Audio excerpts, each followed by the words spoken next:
Hello and welcome to the Life Illuminated podcast. I'm Maggie Kelly, your host, and today I am honored and privileged to welcome Stephon Brown to the show.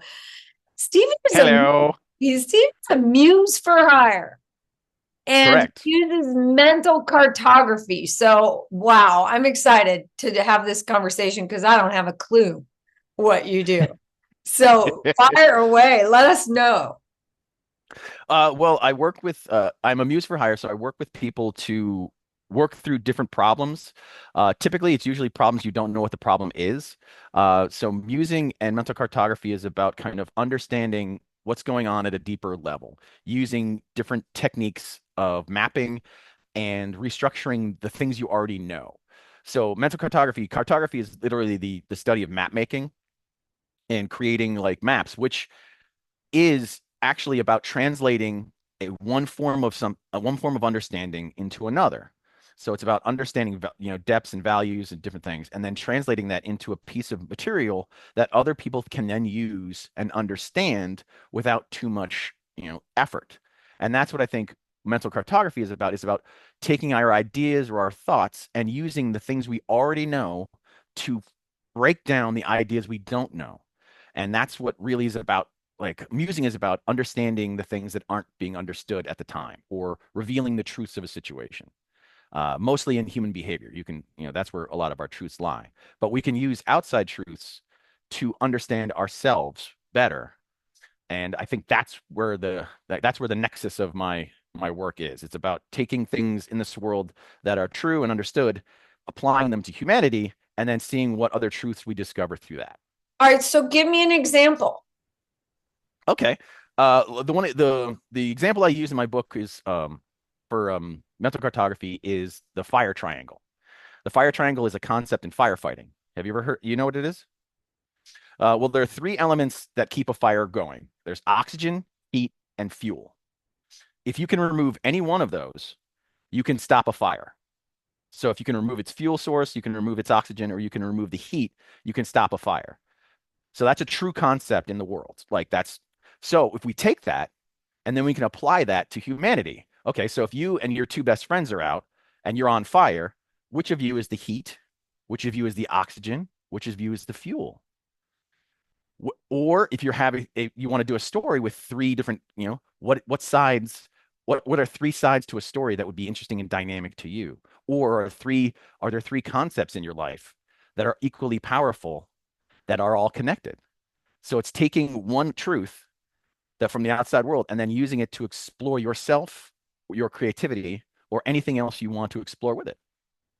So when we chatted before we created this interview slot, you asked me, what's something about me Yes. that I could tell you about, and you would take Yeah. it from there. Yeah. So I said gardening.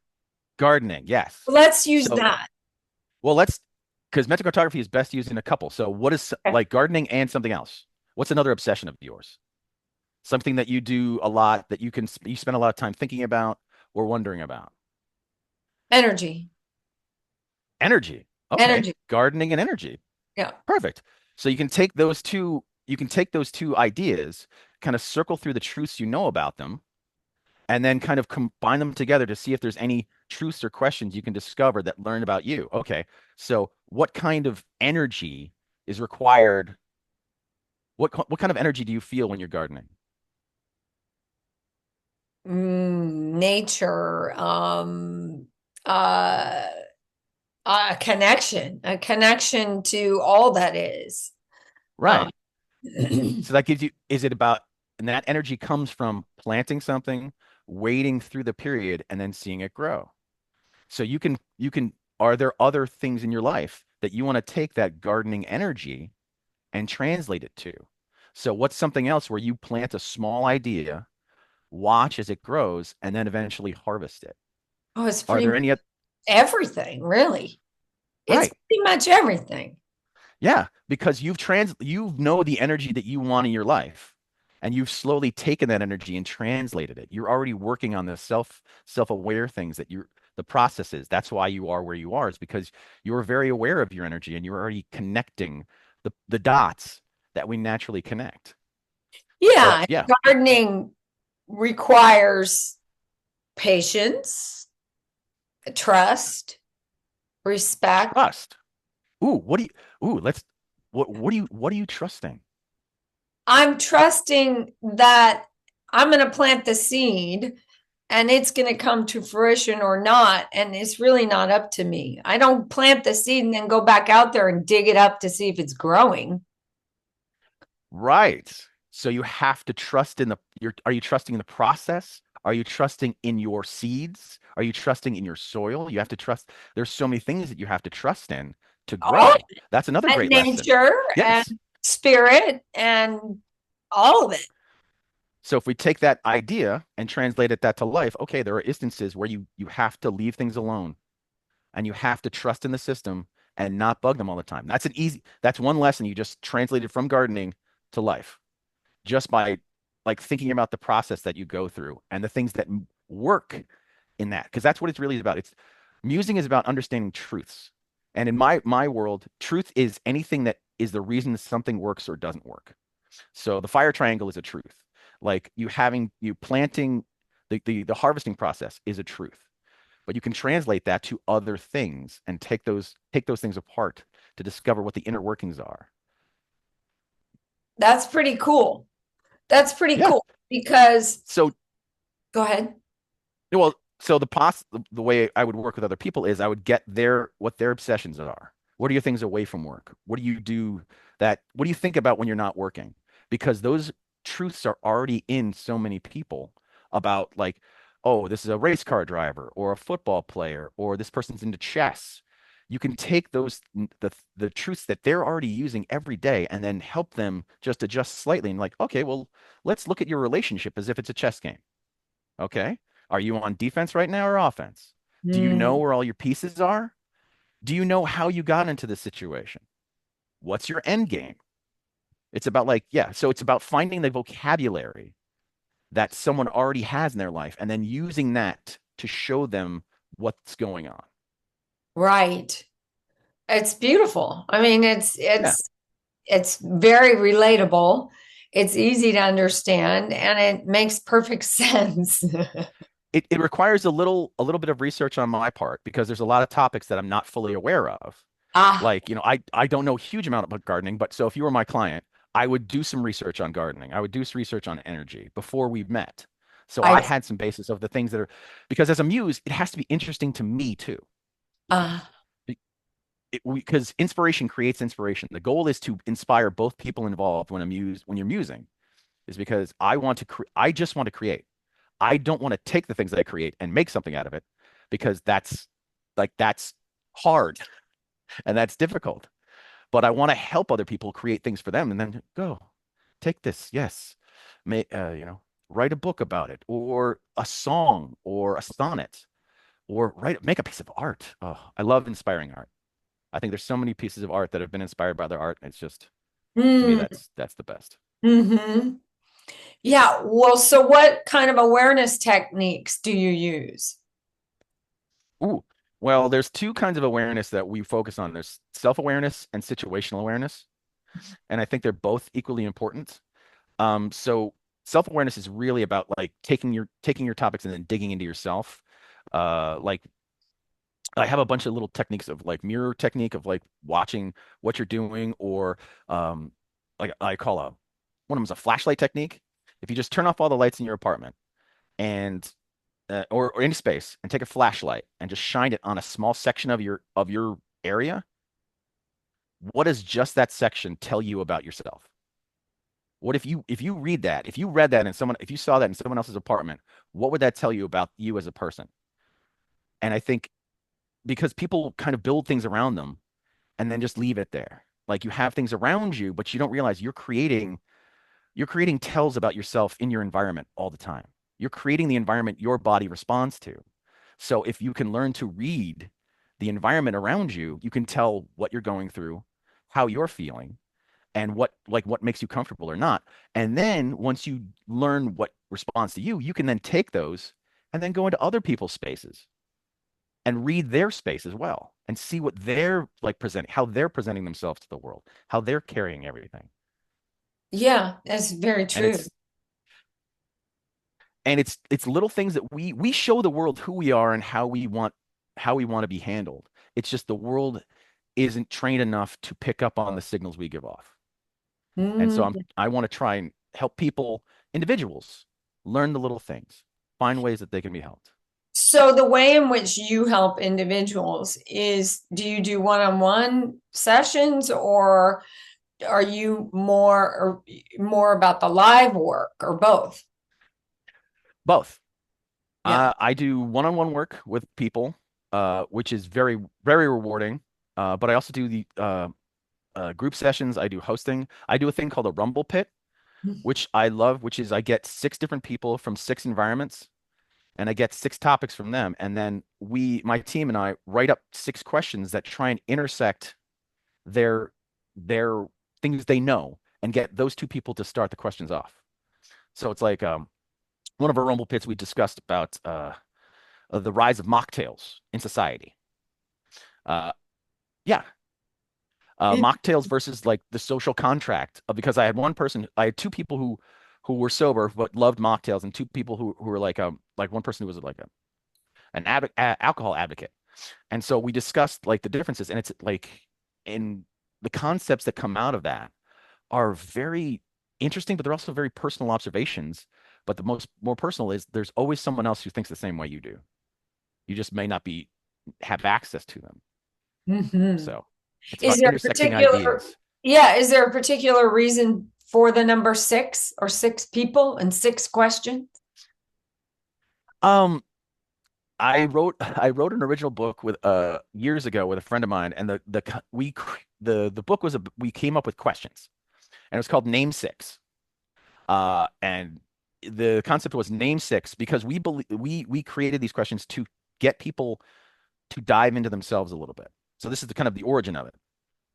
Because when you give a lot of people can do a top 5 or a top 10 list, and everyone's focused on the order. Like, oh, well, this is above that.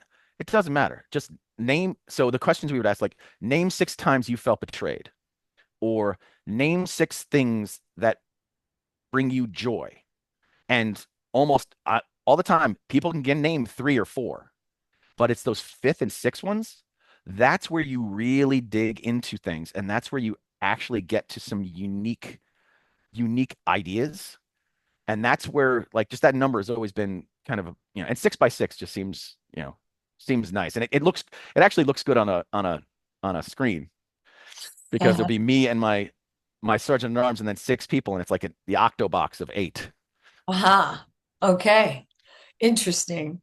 So tell me a little bit about soft skills, and how do you use those? Oh, soft skills. Um, musing is well, soft skills, as we know, they're about like the social aspects of business. So it's not about like your ability to excel. It's about your ability to talk to your manager, or your ability to recognize a problem at your workplace, your ability to understand the social situations that are going on around your work environment, like or selling. Sales is all about soft skills, and musing really contributes to that because it's not about most soft skills are do this every time. They're like kind of fixed. It's like you should always have this attitude. You should always do this. It's about like do's and don'ts. Real soft skills are malleable. You have to have a different way of talking to the to your manager than to your client, to the people you're selling to the like to people who are creating. And modern soft skills don't allow for that variability. It's kind of a list of do's and don'ts, and that's it. And what you really need to develop, in my opinion, uh, in the modern soft skills is we have so many diverse opinions. We have so many diverse viewpoints. The world is flat, as they say. Well, the business world is flat where everyone's on the same plane. You could be talking to people in Japan or people in Indonesia, and all of these cultures and all these people have different viewpoints on the world. Your soft skills when talking to an American will not work when talking to someone from Japan, or may not. But if you have the ability to understand and interpret what soft skills you need or how you have to adjust, then you can be malleable to every situation. You Hmm. can be the right person for every job, but you need to be able to like be a little bit more flexible. And a lot of CEOs or big people up will say like the exact opposite. They'll say I'm rigid. I have stayed this way my entire life and made the world change to me. And that's great, but it worked because they had a viewpoint. They knew what their viewpoint was. They knew exactly, they had reasons for everything. And I think that's a part of the problem is a lot of people do work or they do things and they don't understand why. They don't know why they're doing this. And so that's what musing is. It's about discovering the why. Yeah. And so then how do you improve your soft skills using improv? Oh, so many. Improv teaches listening. It teaches acceptance. It teaches that everyone's opinion is valuable. It teaches how to turn a mistake into a gift. It allows you to like come from a most people come from a negative viewpoint in life. Their first answer is always no. Like you are taught that no is an incredibly safe answer. It always is. Like, do you want to do this? No. Improv teaches you the first answer is yes. Yes, yes, yes. The basic concept for improv is the concept of yes and, which means accept the offer that you're given and then add something to it. And I think just that lesson alone can change everyone's soft skill perspective. Because if someone says something to you, it's like, how do you say yes? Accept it, and then add instead of saying no or no but or yes but. Like that's another great one. People like yes but like no. So it's really the art in some ways, the art of compromise. The in some yeah, the art of like the art of compromise or and but you But can't get the compromise. I'd like to do this with you, but this needs to happen for me for this to be okay. Yes, yes, and before you get there, you have to understand what you want, why you want it, Right. and and why the other person wants what they want. That's one of the biggest misnomers that we always thought is we believe that everyone else thinks the same way we do. Hmm. And that even the people who are just like you in the exact same spot, doing the exact, it's like a person sitting next to you at a baseball game, cheering the same way you are, dressed the same way you are. They took an entirely different route to get there. They have an entirely different reason for rooting for the team. They have an entire like but we all assume our assumptions are, Occam's razor, where it's the easiest answer first. It's like, oh, everyone thinks the same way. It's like, they don't, and they have and that's great. That's a positive thing, you know. Do you Being think afraid so? that I mean, in today's political climate, do you think that is a positive thing to have everybody kind of pretty much at odds with each other? It's kind of a black and white sort of scenario. right, and the black and white scenarios aren't good. That's the issue is we're the people in charge are forcing everyone else into a black and white issue because it's easier to control people with a black and white issue. I have a philosophy that there's society versus humanity in art, and society often takes itself at the expense of humanity. And I'm fighting on the side of humanity. I think that there's so many societal issues that work because society needs them to work. It's like everyone needs to do this for everyone else to run. And that's great, keeping the trains on time and keeping money rolling into people's coffers, but it's at the expense of every individual human because you can't that's the industrial revolution taught to make everything into a peg and then it can fit into all these holes. Well, it tries to do that with humans, and that's where the fallacy is. We cannot be, not all of us can be the same thing, nor should we be. No, we wouldn't want to be really. No, So not at all. it sounds like a lot of what you do is sort of, I don't know, light the fire under people's creative selves. Yeah, a lot of what I do is giving people permission to be themselves or to have fun. A lot of adults don't have that. Someone at one point told them you have to grow up and you can't have fun or be yourself anymore. A lot of it is deprogramming, taking away the little things that step in people's ways of like, oh, I can't do that. Well, why? Who told you that? Because the only person telling you that right now is yourself. Like your fourth grade teacher isn't here anymore, and but we still have, a lot of human beings have gone through trauma, and we have trauma responses, but the trauma is gone. So we still protect ourselves, even though that situation isn't aware anymore. So a lot of times I have to kind of dig around and ask the right question at the right time of like, why did you respond that way to that? And some people don't know. That's the beauty part. It's like, I don't know. I just did. It's like everything happens for a reason. Your Yeah. body is a your body is a crafted machine that is meant to keep itself alive for a certain amount of time, whether you like to or not.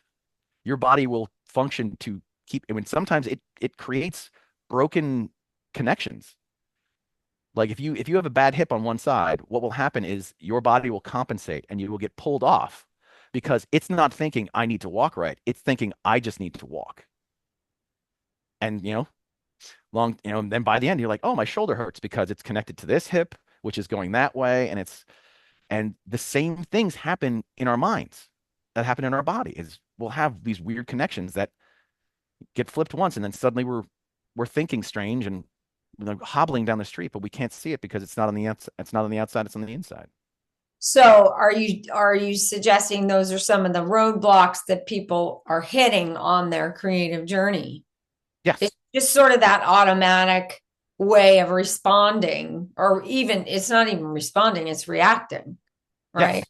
Because Yes. responding requires a bit of internal knowing to be able to respond. Reacting is automatic. Yeah. Response means you have to know what you're responding to. Yeah, Reaction is just you are just reacting, which is yeah. why that's one of the best things I do in muse work is I have to see how people respond or react to stimulus that they're not used to. Like Mhm. that's, because most doctors or therapists will, they'll talk to you in a room that's very, kind of static and clean, and they only know what you tell them. But with a muse, I'll take you out to a ball game or a restaurant or a concert, and I'll see you responding to things that you can't control. And that's where you learn so much about a human being. It's like In just watch how someone talks to a server when you're out with them, and you will learn so much about them. And true. and so that's where musing is kind of therapy on the run. We're full like out in the world, out in, there there's kind of clinical therapy, and then there's musing, which is like, you know, field work. Truly, really. Yeah.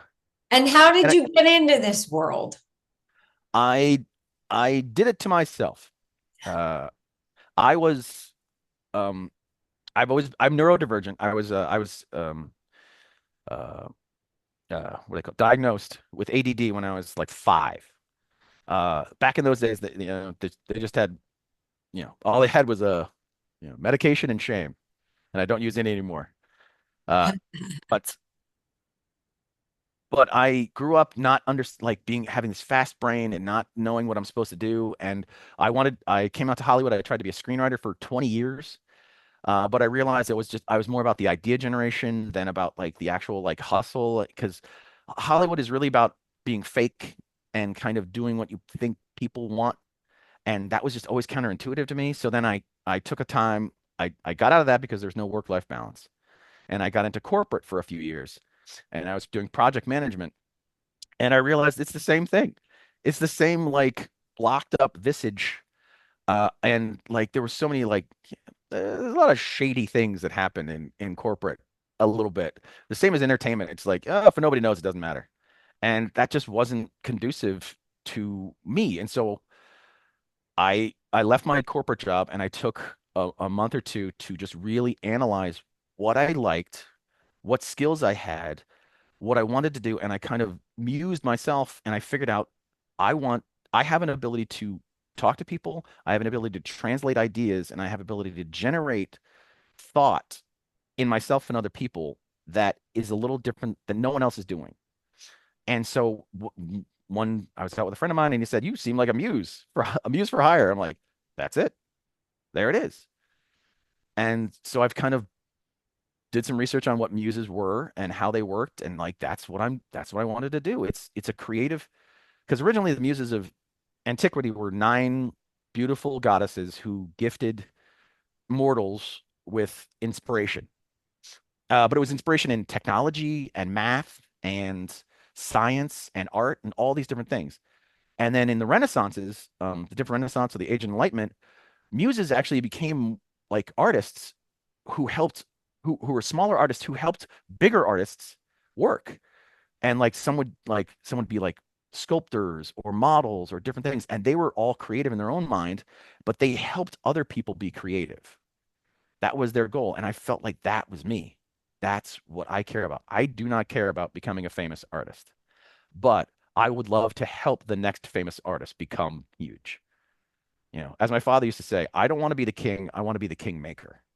Mm, And that just that resonates with me. I feel like there's so many people who like me when I was a kid got put in a box and I was never able to find my way out until way later in life, and I want to help people find their way out way earlier. right, right. So the your predominant client comes to you for what mostly? Oh, well, there's two biggest. Well, the event musing, I have three basic realms. We do event musing, which is you hire me or one of my staff to like host a party, host an event. We do kind of random things, try to make something interesting, and that's kind of our like that's the side fun thing that we do. Like bring me to your like invite me to come to your wedding, or like or and things happen. I mused my little sister's wedding. By the end, I was DJing. I did two speeches. There was like a whole thing. It was crazy. Um, but the two types of musing that we do that are like the big client things are the creative musing, which is we are a we are like kind of a Teflon creative agency where we help create projects for people, but we don't keep any of the IP. We like, so we'll help you create an idea, flesh out a story idea for a script or a book or a song, and it's completely yours. We hold no rights to it whatsoever. And that's one of the biggest things we do because a lot of people in Hollywood or in creative are afraid of having their ideas stolen or afraid of having, I can't tell people this because they'll take it. And we do not care about creating anything. We just care about creating the ideas and the concepts and helping build. That's where we get excited. So that's one of our biggest things. And then the other is truth musing, which is where we take individuals or companies, like smaller companies typically so far, who are working through one issue or want to figure out what's going on. So with truth musings for a company or a person, we agree upon one question that we're going to try and solve over one night. Like, what's holding me back from finding a relationship? Or is there a new job I should be looking for? Or uh, how can I have more fun in life? Like small questions like that. And over one night, we do a musing where we go out to an event or do something together and I ask questions, I see what's going on, and I kind of point things out. And that's, it it's kind of light bulbs are going on. And then they go on from there. And just like I say, like once you're mused, you're kind of mused for life. So my clients are tend to become friends.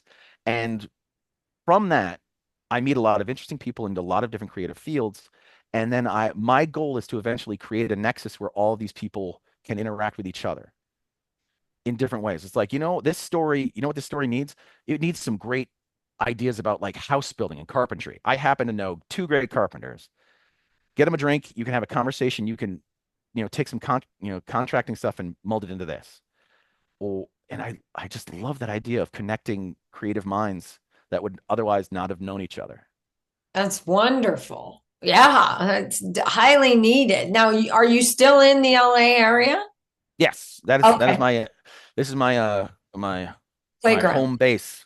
And because there's a lot of creative people here, I love the energy of Los Angeles, because it's very it's dimmed a little bit lately, but it's very much about everyone comes here with a dream or an idea, or they think the next thing's going to happen. I think LA and Las Vegas actually have very similar energies, where it's about it's about the next roll of dice or the next script or the next audition. And it's about keeping up that energy, that positivity to be able to push yourself forward. And because when it hits, everyone, it's really great to see someone doing something they love to do and doing it well. There's nothing better than that.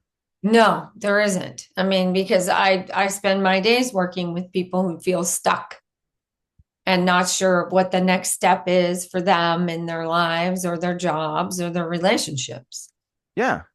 And a lot of and in improv is the one of the lessons you learn is when you're looking to go forward, turn around and look behind you. That's right.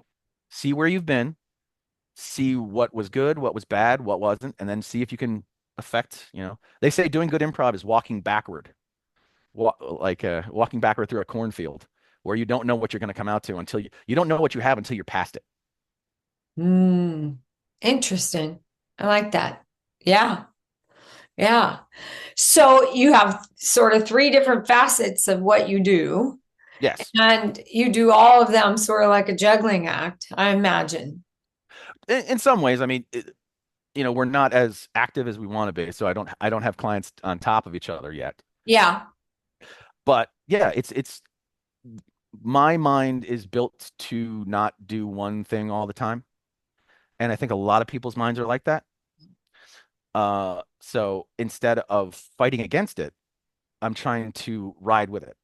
Right. So allowing myself to have multiple things. Like today, I focused on book stuff, like redoing some book things, and then tomorrow I'm going to focus on something else. And I think there's so many creative people like sitting at a desk for 8 hours a day and just typing away at the same thing. That works for some people.